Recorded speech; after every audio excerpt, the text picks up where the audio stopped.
पश्चिम बंगाल सरकार ने वरिष्ठ आईपीएस अधिकारी दमयंती सेन को महिलाओं और बच्चों के खिलाफ अपराधों की जांच करने वाले विशेष आयोग का मेंबर सेक्रेटरी नियुक्त किया है। देखिए, इस नियुक्ति की घोषणा मुख्यमंत्री शुवेंदु अधिकारी ने की है। आयोग का उद्देश्य है कि टीएमसी शासन के 15 वर्ष के दौरान महिलाओं और बच्चों पर हुए अत्याचारों की जांच करना है। बिल्कुल, और आयोग जो है विशेष रूप से एससी, एसटी और अल्पसंख्यक समुदाय की महिलाओं और बच्चों से जुड़े मामलों की जांच करेगा। आपको सबसे पहले बता दें कि दमयंती सेन इतना ज्यादा चर्चाओं में क्यों है, क्योंकि दमयंती सेन 1996 बैच की आईपीएस अधिकारी हैं। वो कोलकाता पुलिस की पहली महिला जॉइंट कमिश्नर जो कि क्राइम संभालती थी, क्राइम ब्रांच संभालती थी, वो रह चुकी हैं। और दमयंती सेन 2012 के चर्चित पार्क स्ट्रीट गैंगरेप केस की जांच के कारण राष्ट्रीय स्तर पर भी सुर्खियों में आई थी। और पार्क स्ट्रीट कांड में एक महिला ने चलती कार में गैंगरेप का आरोप लगाया था।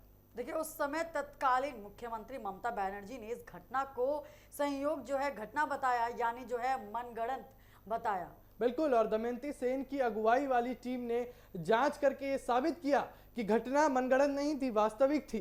पुलिस ने कुछ ही दिनों में आरोपियों को गिरफ्तार कर लिया और केस सुलझने के तुरंत बाद दमयंती सेन का तबादला क्राइम ब्रांच से बैरकपुर पुलिस ट्रेनिंग कॉलेज में कर दिया गया। यानी एक तरीके से अगर बात करें कोमल, तो यहाँ पर पुलिस अगर इतना बड़ा एक्शन लेती है, पुलिस एक तरीके से इंसाफ देती है, तो उनको प्रमोशन मिलता है। लेकिन ये जो ट्रांसफर है, ये प्रमोशन तो नहीं लग रहा था, क्योंकि सोचिए क्राइम ब्रांच में आप ज्वाइंट कमिश्नर की पोस्ट पे हो, उसके बाद आपको पुलिस ट्रेनिंग कॉलेज में जो है आपकी पोस्टिंग कर दी जाए, तो ये साफ तरीके से दिख रहा था कि टीएमसी ने अपना उल्लू सीधा किया है। टीएमसी ने अपना उल्लू सीधा किया और इनका जो है तबादला करा दिया। और विपक्ष और आलोचकों ने आरोप लगाया था कि सच सामने आने की वजह से उन्हें साइडलाइन कर दिया गया। देखिए, यहाँ पर साफ तौर पर तस्वीरें यही बयां कर रही हैं अंकुर कि 15 साल में सत्ता में बैठी रही ममता बनर्जी जो नहीं कर पाई, वो फिर 1 महीने में शुवेंदु अधिकारी करते हुए नजर आ रहे हैं। एक के बाद एक बड़े बदलाव पश्चिम बंगाल में देखने को मिल रहे हैं। बिल्कुल कोमल, यहाँ पर शुवेंदु अधिकारी का जिस तरीके से उनके निर्देश है, जिस तरीके से उनकी बयान है, वो ये सीधे समझ आ रहा है कि वो ये कहना चाह रहे हैं कि जो अधिकारी ममता बनर्जी के साथ काम करने वाले थे वो खुद पर खुद चले जाए या उनको खुद पर खुद जो है निलंबित कर दिया जाए, और जो अधिकारी सच के साथ काम करने वाले थे उनको लाया जाए। इसलिए यहाँ पर जो है इतना बड़ा फैसला लिया गया है। दमयंती सेन को दोबारा जो है आधिकारिक पोस्टिंग दे दी गई है। हालांकि टीएमसी ने तबादले को जो है रूटीन प्रशासनिक फैसला बताया था और प्रशासनिक हलकों में दमयंती सेन की छवि ईमानदार और सख्त अधिकारी की रही है। हमने आपको कहा कि शुवेंदु अधिकारी के बयानों और उनके फैसलों के बाद लगता है कि भैया जो सच के साथ काम करेगा वही कोलकाता में काम करेगा। और दमयंती सेन का जो है यहाँ पर पोस्टिंग ये सीधे तरीके से दर्शा रहा है कि अब शुवेंदु अधिकारी एकदम एक्शन मोड में आ चुके हैं पश्चिम बंगाल में। किसके खिलाफ? टीएमसी के खिलाफ। किसके खिलाफ? भ्रष्टाचार के खिलाफ। किसके खिलाफ? गुंडा राज के खिलाफ। और जिस तरीके के बयान यहाँ पर बीजेपी ने दिए थे चुनाव प्रचार के दौरान अंकुर, एक तरीके से वो बयान भी इस वक्त पूरे होते हुए नजर आ रहे हैं। बिल्कुल, अब धीरे धीरे अगर बात करें तो शुवेंदु अधिकारी ने आते ही इतना अच्छे तरीके से मोर्चा संभाला है कि पश्चिम बंगाल में बदलाव का रुख कितनी जल्दी से दिखने लग गया है।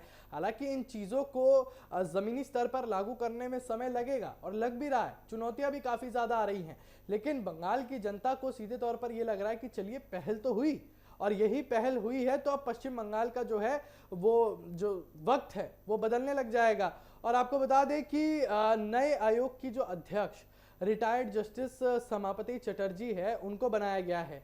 आयोग संदेशखाली, कस्बा और बुक्तुई जैसे चर्चित मामलों की भी जांच करेगी। और राजनीतिक विश्लेषकों के मुताबिक दमयंती सेन की नियुक्ति बंगाल की राजनीति में एक बड़े प्रतीकात्मक बदलाव के रूप में देखी जा रही है। यानी कोमल, अब यह कहा जा सकता है कि पश्चिम बंगाल में भगवा का तो समय आ गया, लेकिन अब बदलाव का भी समय आ गया। जो पश्चिम बंगाल की जनता बोलती थी कि अब वाम से राम का सफर तय करने का जो है समय आ गया है, वो जो समय है वो यहाँ पर नजर आ रहा है। ये तस्वीरों में आप देख सकते हैं कि कैसे यह शुवेंदु अधिकारी जो है रैली लेकर निकलते हैं और यहाँ पर जो है इतनी भीड़ उनको देखने के लिए आती है।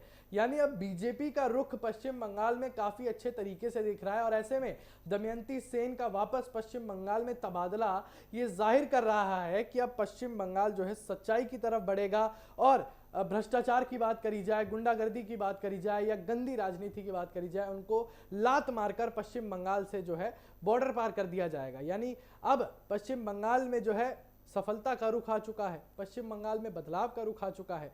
और दमयंती सेन का तबादला खास तौर पर इसलिए हुआ है क्योंकि पिछले 15 साल में टीएमसी और ममता बनर्जी के कार्यकाल में जितने भी महिलाओं और बच्चों के साथ प्रताड़ना की गई, जितने भी अनसुलझे केसेस थे, जितने भी अनसुलझी फाइल्स थी, उन सब लोगों के साथ इंसाफ किया जा सके, उन सब लोगों के साथ जो है कदम से कदम जो है वो बढ़ाया जा सके। यानी ये सारी चीजें साफ दिखा रही हैं कि अब पश्चिम बंगाल में बदलाव का रुख शुरू हो चुका है। देखिए यहाँ पर एक के बाद एक न्याय की फाइलें खोली जा रही हैं, पिछले जो भी केस थे उनको उठाया जा रहा है। तो ये साफ तौर पर दर्शा रहा है कि अब जो है बंगाल की जनता को भी न्याय मिलने की उम्मीद जो है बंगाल की जनता में जाग चुकी है। बिल्कुल कोमल, अब देखने वाली बात यह है कि दमयंती सेन के तबादले के बाद पश्चिम बंगाल में क्या बदलाव देखने को मिलता है। फिलहाल पश्चिम बंगाल या देश दुनिया से जुड़ी हर खबर के साथ TV7 आपको रूबरू कराता रहेगा।